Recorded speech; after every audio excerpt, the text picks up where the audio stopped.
I'm just going to kind of Waiting for the gently go. green light. Waiting for the green light. There it is. Oh. Get the nerds!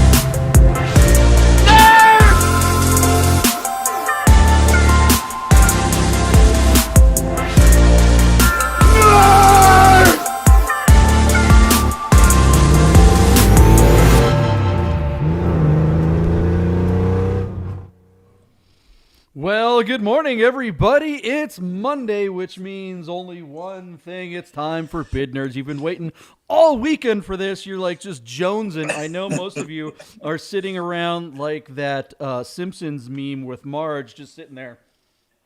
Saturday. Sunday. And then Bid Nerds are back on. She's like, yes, all right, that's all you do. You're just waiting for your daily nerd out on the most interesting cars of the day on Cars and Bids, Bring a Trailer, and all the other automotive enthusiast auction sites. My name is John Polnik. I'm your host of Bid Nerds right here on the Las Vegas Strip, along with my partner Michael Deeb, who happens to be in Las Vegas this week instead of San Francisco. There he is. Hello, Michael Deeb. Welcome back. What's up, dude? I think, if you're excited to see Bid Nerds, it's because you're all rinsed out of Porsche Road Trip. You binged it all weekend, and you're just like, oh, my God, get me another nerd. That's true. For those of you who didn't catch Friday's show, we made the big announcement that my television show, not interweb show, but a show that's actually on TV. It's called With commercials. With commercials and everything. There's no way to skip them, apparently. Yeah, we've all tried. Porsche Road Trip with yours truly, John Polnik, is now available on demand on Pluto TV in the Cars section, or you can catch it when it airs on the Chassis Network, which is Adam Carolla's network. We don't even know our time slot. I literally don't know when the show goes on. We're finding all this stuff out today when we have a meeting with Pluto and Chassis. But there it is, guys. You can watch it on demand anytime you want. Pluto TV. Go watch Porsche Road Trip with yours truly. We got Adam Carolla in there. We got Sir Mix-a-Lot. We got all my other buddies. We just had a great time making the show. So driving around. It takes just a minute on Pluto to figure it out, but up at the top, you can switch over from like live channeling to on demand. Then you get a menu at on the left, and if you scroll to the bottom of that menu, second from the last is cars. And when you hit the cars menu, there's only like 16 shows, and Porsche Road Trip's like on the top page. And then you can pick all of your favorite of the 8 episodes. And then just put them on loop when you're not home, when you leave that TV on for the cat. Put it on Porsche Road Trip. The more views, the better for us. So, hit that. Help us get a season 2, right? There it is. Yeah, for sure. Yeah. All right, well, you didn't tune into Porsche Road Trip. You tuned into Bid Nerds. This is where we kind of nerd out. We handpick the most interesting cars of the day on all the automotive auction sites, so you don't have to, even though you probably do anyway. We make some predictions about those cars. That's what we do every Monday through Friday at about the 9 o'clock hour right here on the Bid Nerds YouTube channel. And, we're not like some websites and some YouTube channels where they make predictions like the normal media. They just throw stuff out there, like the weather guy. He just makes predictions and then nobody calls him on it when he's wrong. He just talks about the weather that day, the next day, right? They don't. When will you see the weatherman go back and talk about the day before and go, whether or not he was right?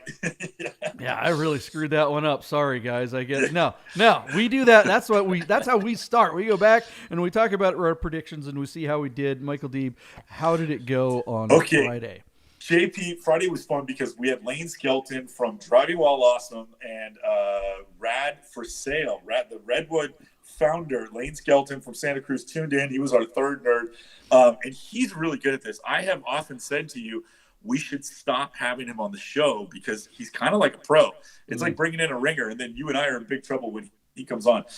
So our fun car of the day was on P Car, and it was my favorite Cassis Slant Nose Carrera from 1987. So this is a G50 Carrera that somebody had taken to oh my god, I forgot the name of it, that race team in San Diego, and they did a aftermarket conversion and made that in period, like in 1987 1988 they did a conversion to sort of the wide body slant nose with the boxed rockers and the flip up headlights. Now, this is not the factory conversion, and it's the most evident when you flip up the headlights and see squares instead of circles under there. But by all accounts, the fit and finish of the work performed here was excellent. Those panel gaps look factory. even though the kit itself was not. So this is kind of a mixed bag as to where the value on this should come in. It was a low-mile car. It is factory cassis. It is a G50 Carrera coupe, and most slant noses in this country are turbos. So I still thought this was a pretty hot car. I said 75 grand. You came in under at 69, and Lane Skelton parked in between us at 74,000.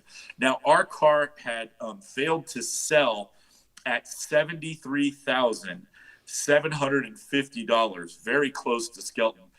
But then it went into the deal tank at $85,000 ask, and it sold about a couple hours later at just $74,000, at $250 over where it parked at in the auction. So something happened, and they must have got the consignor on the phone, and they accepted an offer at $74,000.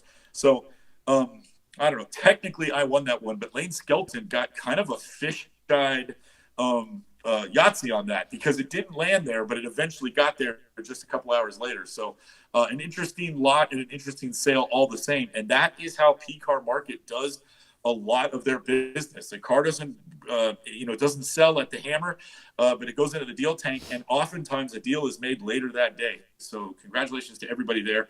An interesting lot. JP, you got the 2002 456 GT Automatic. We picked this car because it was very close to the car we had seen a couple days earlier on Bring a Trailer. Although this one, actually the car before was on Doug DeMiro's site, Cars and Bids. This one was on Bring a Trailer and had very low miles, but the automatic. Anyway, I said 70, you went 61, Lane Skelton went 60, and our car sold at just 51,000. It didn't get any more bids after we covered it. So you and Lane kind of split that one up.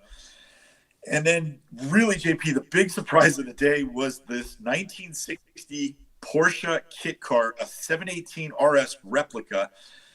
Here we go. It's a tubular chassis and a fiberglass body with a 2300cc Volkswagen flat four with a 4-speed manual. There was literally paint peeling off the front of this car. The consignor built the kit himself. And so I really like this one as a replica. I know you're high on replicas. In fact, you currently have a 356B Roadster replica that is going to come to the Bid Nerds very soon.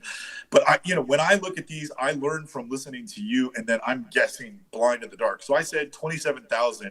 Lane said 28,000, and you said no, guys, this is 35,000, and it could have absolute blue sky above it. We could see this car go right by 40,000. And you were right. This car sold for $62,000, which makes you scratch your head and wonder what's going to happen to all the other Porsche replicas that are out there.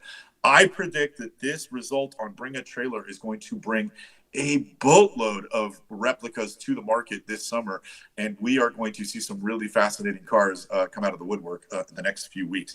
JP, how shocked were you by that result? Yeah, I knew for sure when I bid 35, I was like, that was me kind of giving a little bit of a spread, but not being too crazy. I knew it would break 40. 50, I thought very possible, but 60? Whoo! That blew my hat off, man. That blew 62. My hat off like... Yeah, I mean, my hat came off like I was driving this car with a loose hat on my head. I mean, it just was gone, dude. This thing, I can't believe that number. You had two guys fighting over it, over $30,000. The same two guys bid it up another $30,000. They were basically fighting over it, and their bid increments were $500 consistency. This lot took over a half an hour to close. It was crazy. Jeez, anyways, great win. Unbelievable result. Congratulations to the consignor. That guy must have fallen over in his chair. If he didn't have a heart attack, he's got a lot of money to spend, because I'm sure he didn't expect to get that much money for it. The only thing I can say is that the 718 is a much rarer build. You see RSs and Speedsters all the time, but the 718, I think that's cool. It's got really unique profile to it. I love that car. Also on Bring a Trailer, JP, we looked at this 1972 Lancia 2000 Coupe. I'm not really familiar with this car, and it made me laugh when I saw that it was a flat four and front wheel drive. So I just thought it'd be an interesting. It's a pretty car, but it's not the drivetrain I would want from my Italian 60s, early 70s sports car. So I said $18,000. You said 19. Lane said 20, and the car brought $28,000. It was a nice condition. Kind of looked like a preservation car. Like it had a nice patina to it. So congratulations there. That's a great result. And I love it. Just see any Lancia do well in the marketplace. The older cars that Lancia made are really cool driving ones. One of these days, I'm going to get you behind a Lancia, and you're going to laugh Every time you rev it to 7,000 RPM, it'll just tickle you pink. They're so fun. And then our last car, another Rami special. I've probably picked a few of these just because I know Rami's been in the V8 Mercedes business for his daily driver. Cars and Bids offered us a 20,000 mile 2009 C63 AMG, black with a light colored interior. No nonsense used car. I said 30 grand. You went 27. Lane said 26. Those are all good guesses. The car sold for 29.5. JP, this was your week. You also got the Thursday Dodge Dakota Sport convertible that was on Hemmings. I had covered that on Thursday, but it didn't run until Friday. I said 25. You said 19,950. Well, Nostradamus, you were right. That car sold for 20,475. You were literally like $900 off Yahtzee there. So you tallied 18 wins or 18 wins to my 7. You got a Yahtzee, and technically Lane Skelton got a Yahtzee, but we don't count him because he's not fun. So anyways, big, strong week for you, and here we are. It's Monday the 19th, and we've got some really interesting cars for today. Time for a comeback. All right, Michael Deeb, here it is. While we queue up the cars for today, I'm going to take a quick moment and show a trailer for Porsche Road Trip. So everybody stick around. We're going to go ahead and show this. This is going to take about, I don't know, less than a minute. We're talking like seconds here. So check it out. I love driving and BSing about classic Porsches. So how great would it be to take a killer road trip in an old 911 and visit a bunch of my best friends who love the same things? Oh, and while I'm on the trip, I thought I'd make a TV show about it. So let's drive the coolest cars on the best roads with the greatest people in America. I'm John Polnik, and you're coming with me on my Porsche road trip.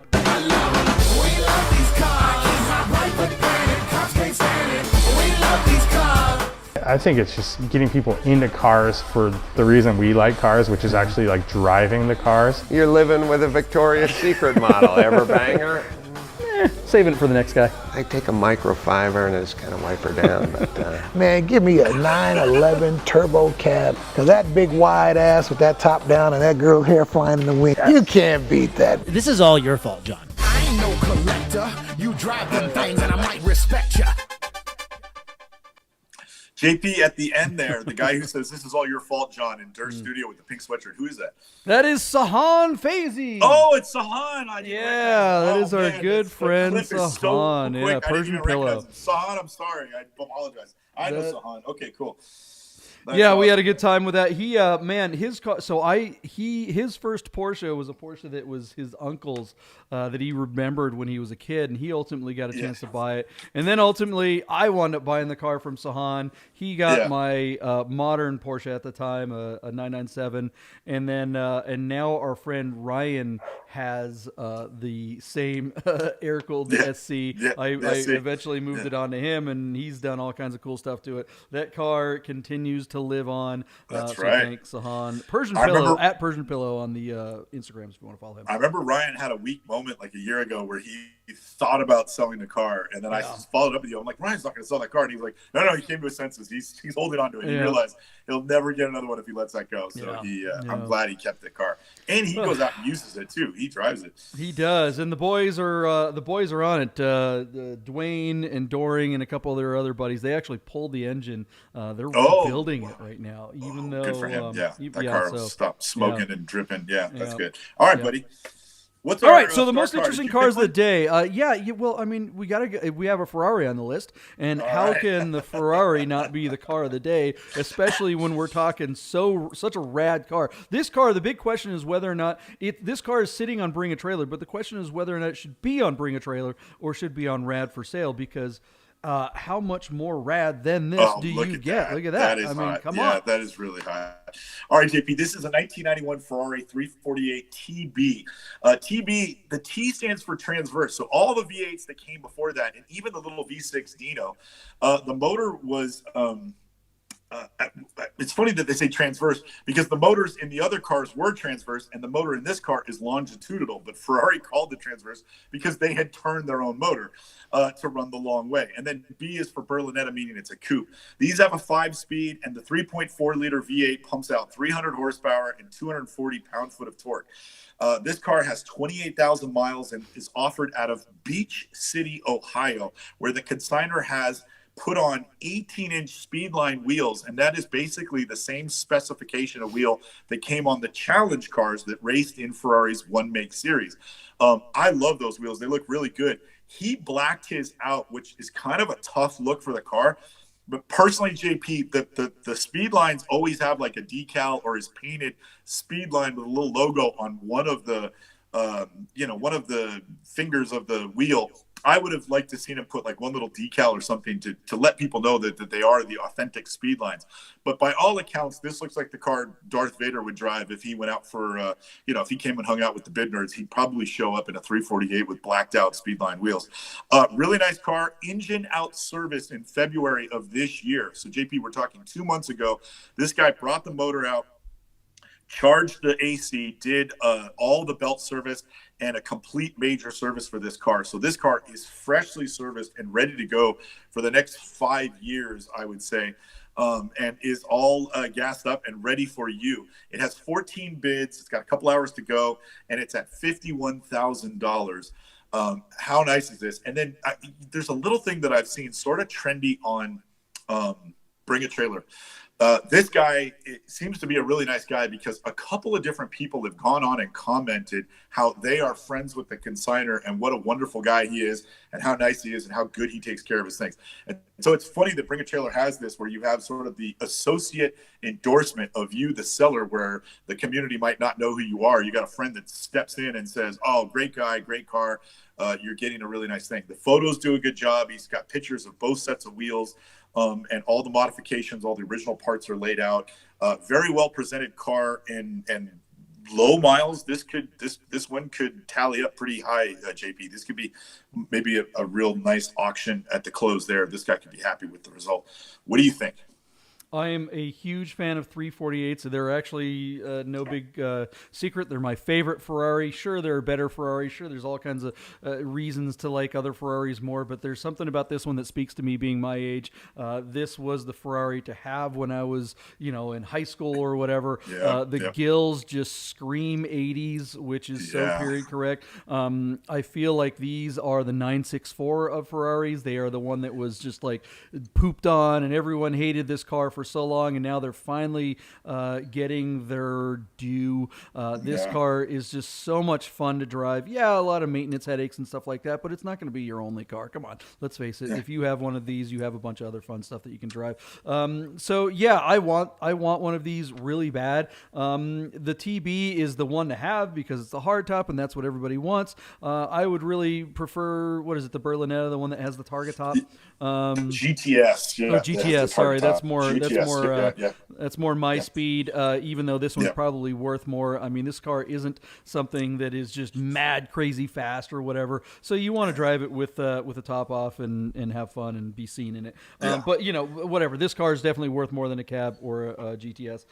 And I don't like the black wheels. I feel, as odd as that is, I'm not a black wheel hater. I just feel like this car, that is not a period correct thing to do.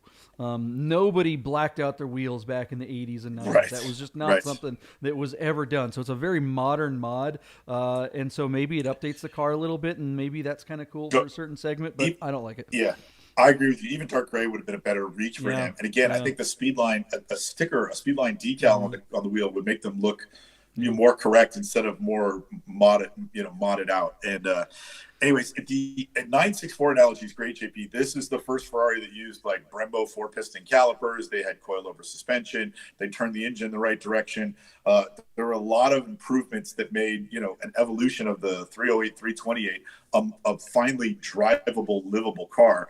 And Ferrari sold a boatload of these. But you're right, they've been soft for a long time, and they're just starting to come off the stops. And this one, I think, is going to do well. Where is it going to land? JP, it's got a couple hours to go, again, out of Beach City, Ohio. 3.5 hours to go. But look, the value on this car is there. Oh boy, do we expect a Ferrari to have a ridiculous long close? It could. I'm fighting my results from the last 2 weeks where you've kicked my ass, but I really think this is an $80,000 car. So I'm just going to be a little more conservative and go $75,000 as my bid and send it over to you. And it's sitting at what, 50 something? 51,000 with 3.5 hours. 51,000, So I'm predicting a strong finish for this one, like a 50% finish, you know, but you tell me. Yeah, I still don't think 348s are bringing the biggest money, but everything is kind of popping up a little bit. Yeah, I'm going to say 70. I think that's a good $20,000 increase from where it's at. It is the hard top, so it could conceivably go much higher than that. I think if it was a Spider, I'd be a lot more conservative, but this car is the bee's knees, and the black wheels I don't think is going to scare anyone away. It's not like you can't change the wheels. So, yeah, beautiful car. Super, super rad. Would like to have seen this one on Rad ForSale just to mix things up a little bit. Absolutely. Would have been really cool. And it would have been really funny is if it had white wheels, bright white wheels, because a lot of the I think gold wheels would just be wheels. like so awesome on that thing. Absolutely. Yeah. JP, let's compare and contrast just for fun. Can we jump to the Porsche Boxster? Sure. Can you do that? Yeah. So we have a 2016 Porsche Boxster GTS out of Anna Maria, Florida. This is a one-owner car with just 8,000 miles on it. What you're looking at is a 3.4 liter, normally aspirated flat six with a 6-speed manual, adaptive sports seats, and this car has a couple of modifications. The guy did a Cobb Stage 1 tune, and he slapped in a radar jammer in there as well. But what we're looking at here is similar in value. On 23 bids with a couple hours to go, it's sitting at $52,000. It's black on black. It's a total driver's car, and the value should come in around the $70,000 mark, similar to our Ferrari. So this becomes a very impromptu, which would you rather have? JP, I will also say that the Boxster GTS was the first Porsche that I'm aware of where if this car came with Sport Chrono package, and if you got a manual, it had the built-in Bosch system for the rev matching. In other words, you put the clutch in and you go from fourth to third gear. You don't have to blip the throttle. The car did it for you. And I found that on a Boxster GTS when I took one for a test drive, and didn't know that was on there. And I had put it in Sport Plus. And as I'm downshifting, I'm like, I didn't do that. Like, what was that? And I just lost my mind. I didn't even know Porsche had brought that technology to market. I thought only Nissan was doing that. So this had it. And then, of course, the Boxster Spider that followed suit also came with that technology. And I have to admit, as much as I love to heel and toe, it is kind of fun that you can just brake and downshift and go right into a gear because the car is going to rev match for you. These things are super fun to drive, and I just wonder if you would agree with me that the 2016 GTS is an underappreciated, fantastic sports car. I think these are an unbelievable value and one of Porsche's most livable, drivable. Like if you had to have one car to do everything, you could do a lot worse than a Boxster GTS from 2016. Triple black, JP, in Florida, one owner, 8,000 miles, and it's a manual. Do you love this thing as much as I do, or am I just gushing for like no reason? It's hard not to love this car. My buddy up in the Midwest, he was a Formula Continental champion. He bought an R8. Jeff Webel? No, that would be up in the Northwest, and no, he's definitely not a Formula Continental champion. He's a champion in our books, but Revere is and his dad are both amazing drivers. They've done all the what's the big school up there? Whatever. Skip Barber. Yeah, they've got like trophies. They could like build a wing of their house out of those like bricks. But he bought an R8 V10. Back in the day, I remember helping him get that car, and we got it across the country and everything with a manual and the whole 9 yards. I mean, that was the car. But he wound up selling that car and getting one of these and saying this is just the better car. He said this was the better car. It is so fun.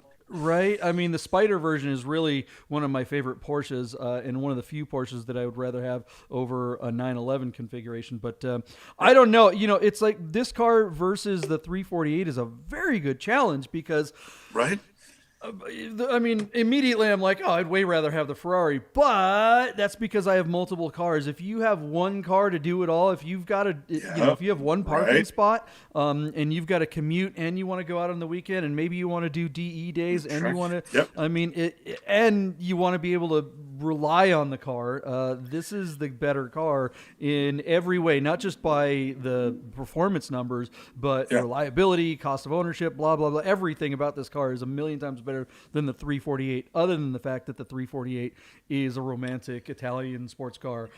You and I were driving around yesterday on Charleston. I think we were in Charleston or Sahara or something. Anyways, you were in your 993 convertible, which has a Fab Speed exhaust and sounds the snuff. And it was a Sunday, and there were just people everywhere. And I was behind you. And at every stoplight, somebody rolled down the window and was asking you about your car. And I would say that in the Ferrari, you get 10 times the attention. You got a boatload of attention yesterday in your old air-cooled Porsche. But the Ferrari, you wouldn't be able to go 2 feet without somebody stopping to talk to you. And somehow the Boxster would be like invisible. I don't know that anybody would talk to you. It's crazy. Yeah. Nobody would ever. It's so different. And yet the cars are so similar, you know? You know, and I kind of get that with early Boxers because they really weren't there with the styling in the first gen. Then the second generation, they did a way better job, and I always thought those were really good-looking cars. These are just gorgeous.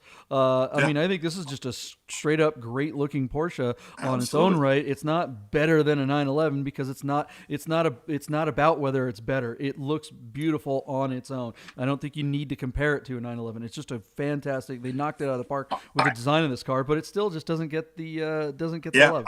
Yeah. The sweat of the car, there are a lot of cues, in my opinion, that come from the Carrera GT. I always thought in silver this car would look like a poor man's Carrera GT. But anyway, that's just my opinion. JP, I think this car with a couple hours to go is going to come in $72,000. And because it's black and because it's a sports car, and you know, the mid-engine, I thought it was an interesting juxtaposed to the Ferrari, which I guessed at 75. So, you know, there you go. I sent it to you at 72 grand. Where do you think this one's going to hit? Same bid as the Ferrari. I'll say 70. 70. All right, there we go. So 2 for 2. One of them bound to be right. JP, let's jump up and look at the BMW. It's 2008 BMW M3 Coupe out of Kenmore, Washington, with 67,000 miles on it. Now, these are the 4-liter V8. It's got 415 horsepower and 295 pound-foot of torque. This one comes with a 6-speed manual, which makes it the driver's choice, really. And there's some mods on this car. The guy spent a boatload of money to put Öhlins coilover suspension on that. That's the suspension that comes from Sweden. These guys are motorcycle and car experts. They are on race cars.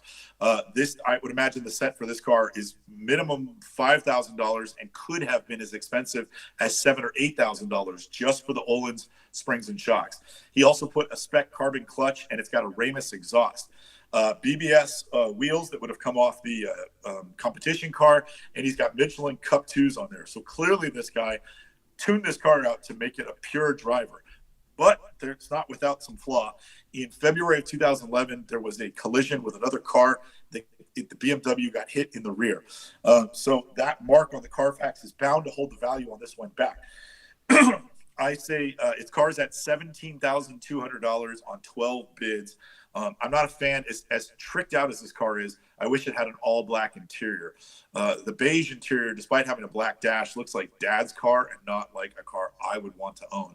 I love all the parts that are on there. I would probably do the same thing to my own if I owned one. But this one, handed here, the back Carfax, is not something I would reach for. I would wait, hold out, get what I wanted. But nice car, all the same. These are really good driving cars. That V8 revs, it sounds like it would be a lot of fun to drive. Have you ever driven one? Yeah, these are absolutely fantastic cars, and with coilovers, it's got to be just a monster. This is a car that I use. I mean, people ask me about, or I'm sure that you get this question all the time too. It's like, you know, Porsche versus BMW. The constant question: do you get an M3 or do you get a 911? The M3 has it's almost as big an icon in the sports car world as the 911 because they've always been kind of like head to head. And this car, what year is this one? This is an 08. 08. Yeah, is it? Yeah, it is an 08. Okay, so if you compare, I like comparing, everybody goes, oh, but the BMW in this generation finally has more horsepower than the 911, whereas the earlier ones were kind of like either the same or less. And this is the perfect car to explain how horsepower really doesn't matter. It's more about where the horsepower is and how the engineers design the horsepower. This car literally has almost 100 more horsepower than a base 911 of the same year. So 2008 Sure. 997 has what, 325 or something like that, 27. And this one has 400 and almost 40, 15. so more, 415. 415. So yeah, almost 100 horsepower more, right? Yeah. Identical track times on every test by anyone. Identical track times. They're the same dang thing. So where the horsepower is as important as how much horsepower. Now that's not to say that the 911 is the better car. I mean, it is, but this car has a lot more room and this is a much more usable daily car, I think. And, it's probably more comfortable. I don't know. There's all kinds of reasons why you could say the 911 over the BMW or back and forth. I don't think you're going to go wrong with either one. The Carfax thing, again, you and I go back and forth on this Carfax thing. It wasn't a salvage. It wasn't a big wreck. It was just, it's just got an accident. Now that probably will affect the value a little bit, but we're not seeing that stuff affect the values nearly as much as it used to be. Same thing with Ferrari maintenance. Everybody used to say, oh, if it doesn't have the books, nobody's going to buy it. Well, that just seems like complete rubbish now because the prices of them are all going through the. This car is a beautiful car with the black wheels, the suspension. If you can get it for a little bit less than what one with maybe, I would rather have this car with a blemish on the Carfax than a base one that doesn't have the coilovers or this really nice suspension kit. The big question is whether or not this one had the rod bearing upgrade, because that is a huge Achilles heel on these, and it is a service that will need to be done, and it can be catastrophic. It's kind of like the IMS on the 911s. So I didn't read the ad thoroughly to see if that had been taken care of. But they replaced the battery, the rod bearings, the throttle bodies, the ignition coils, and the engine gaskets. So this car did have a very good service recently. So it's done. And, I think that you could be happy bidding on this one because I think it's good. It's a car that this is a 150,000 mile car once that stuff has been taken care of. So a fantastic car. Where's it going to land? We got to move this show along. We're getting close. Yeah. So JP, I think that if it was stock and if it didn't have the Carfax, this would be a car that would push 30 grand. But I think the mods, despite them being the choice, like the really good stuff, I do think a modded car kind of gets held back, and a blemish on the Carfax is no bueno in the BMW community. They frown. So I'm going to say $22,000, which means it's like $5,000 over where it's at right now. And our car has JP under 3 hours to go, 2 hours and 50 minutes.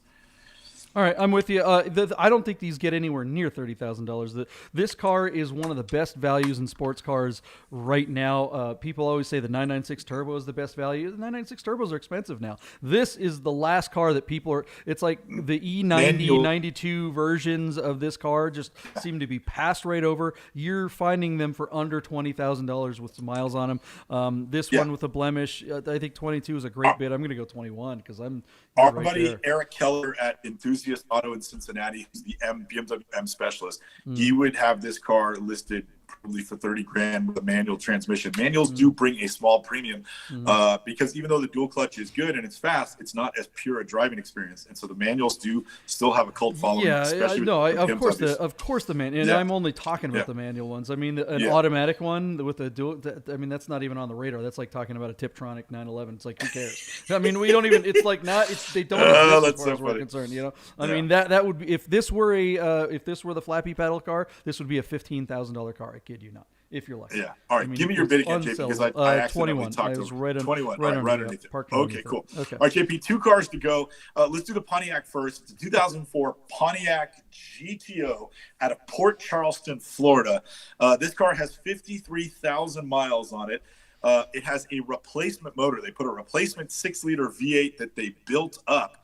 And so this car is, they listed all the mods to the motor. I don't really appreciate them because I don't know my LS3s or whatever's under the hood of this thing. But essentially, this car is pumping out 465 horsepower to the wheels, which means it's netting over 500 horsepower at the motor. There's a Petters, like a coilover suspension on this car. It does have a 6-speed manual. It's got those big, beefy, over-cushioned seats. I just love that GM brought this car in. This was the Chevrolet Commodore or whatever in Australia, and Bob Lutz got appointed to a position of power at GM, and he said, "Why are we not selling that car in the United States?" And so this is a front engine V8 manual transmission, rear wheel drive, independent suspension coupe that makes a lot of sense for our market, and yet somehow this car was just never a commercial success. It's because it says Pontiac on it. I mean, nobody wants a Pontiac. Isn't this car the swan song? Isn't this it? There was no. This is the last is. GTO, I was just right? gonna say, as this car failed, Pontiac rinsed down the GM, just cut the brand. That was the end of it. So JP, there was a front collision again on the Carfax on this particular car. A lot of modifications to it. But when was the last time you saw, a 50,000-mile Pontiac GTO with a 6-speed come up for sale? We just don't see them very often. And I would think this car would have some value. That being said, the tea leaves suggest I'm wrong. It's on 19 bids, but it's only at $7,200. Again, on Bring a Trailer JP, and again with 3.5 hours to go. But this one hasn't even come off the stops yet. Yeah, this car is just. I mean, it's really interesting to compare this to the M3. But yeah, I mean, it's just there's a reason there's no more Pontiac. And I mean, this so close but so far away. Where's it going to land? What do you think? I think maybe 11 grand because of the sum of the parts. There's some kid out there that's going to read 465 horsepower in a 6-speed and be like, "Mom, I found a car for high school," and ill-advised, somebody's parent will stroke a check for this thing. So I say $11,000. Where are you at? Yeah, I'm going to go higher than that. I'm going to say 15 because there's a lot of people that really like these, and there might be a late rally on this stuff. And Pontiac owners are just weird. 15. There it is. That's okay. What I think it's going to be. I would love to put this car side by side to that M3 and take them on the track and see what, this car has so much horsepower as well. It'd be fun comparison, but the M3's balance will literally humiliate that car with way less horsepower. Yep. Okay, JP, I am excited. I know we have 5 minutes left to close the show, but I'm excited to present to you a 1998 Subaru Impreza. Now, this one's called the 22B STI, and I'd be willing to bet that even our viewers actually don't know what this car is. We had a car that looked exactly like that for sale in the United States.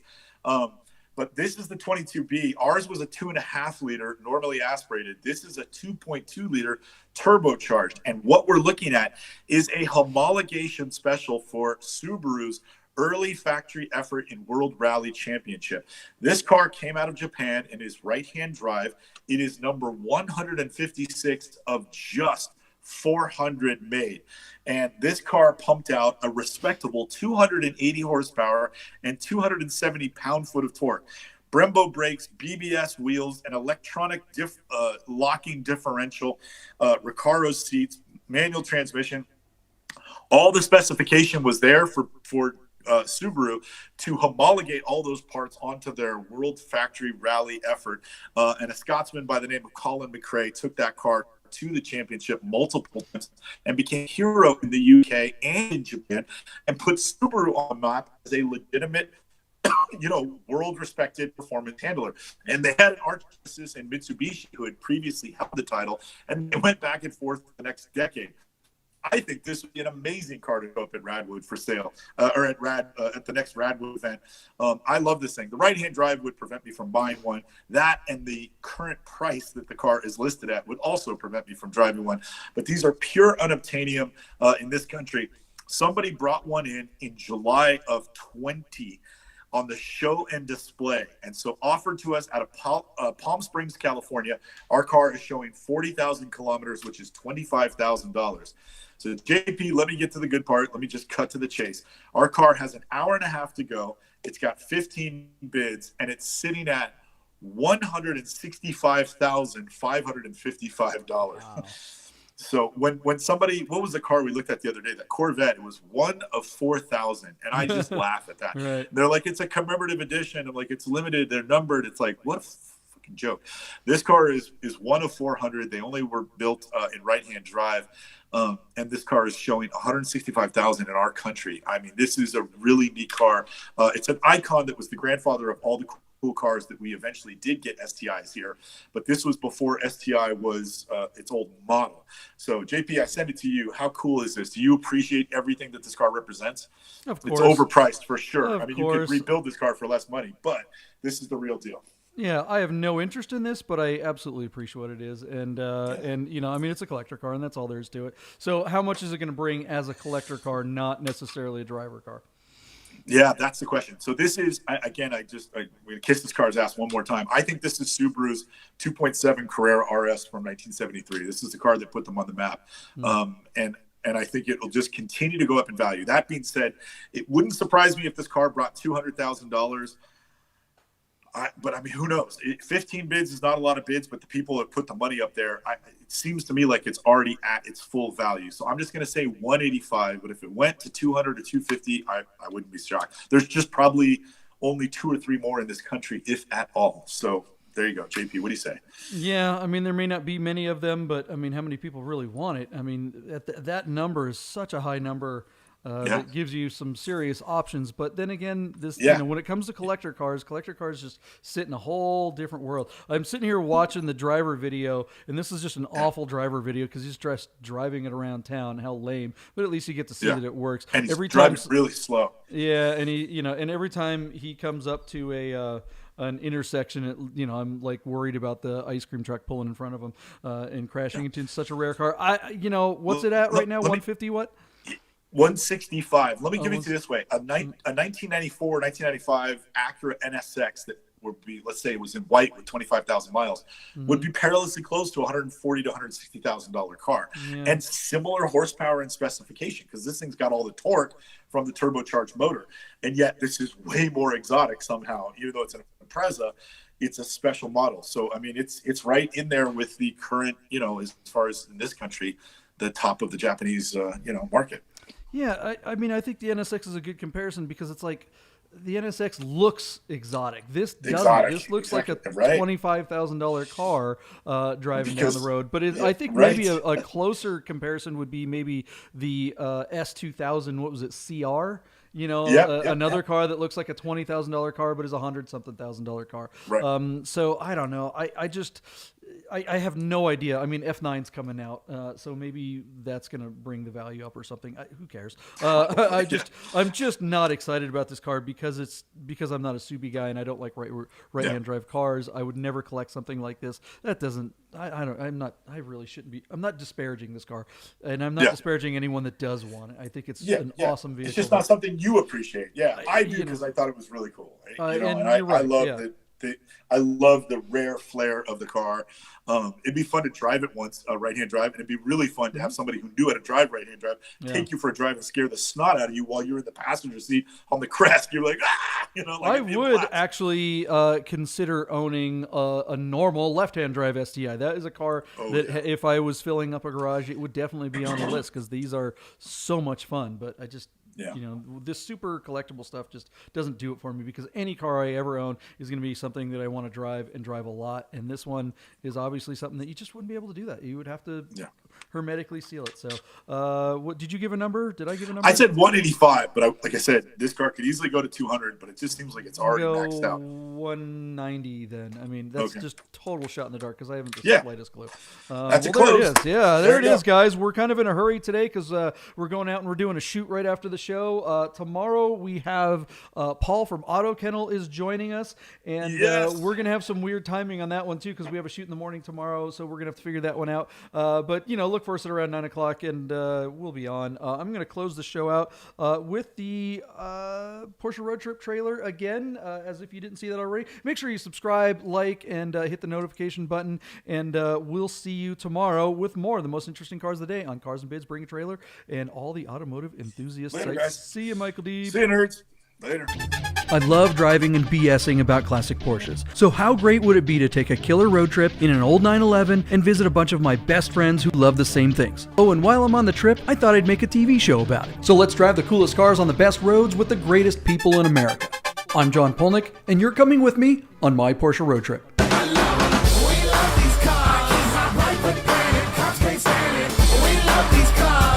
I think it's just getting people into cars for the reason we like cars, which is actually like driving the cars. You're living with a Victoria's Secret model. Ever bang her? Saving it for the next guy. I take a microfiber and just kind of wipe her down. But Man, give me a 911 turbo cab. Cause that big wide ass with that top down and that girl's hair flying in the wind. You can't beat that. This is all your fault, John. I ain't no collector. You drive them things and I might respect ya.